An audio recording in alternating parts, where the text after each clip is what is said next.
Hello friends, let's read a poem and its name is Parrots in My Garden.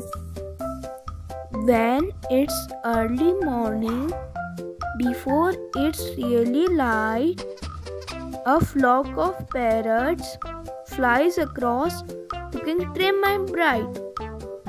They swoop down on the juicy grams which I love to throw. They are not afraid of me, the way they come and go.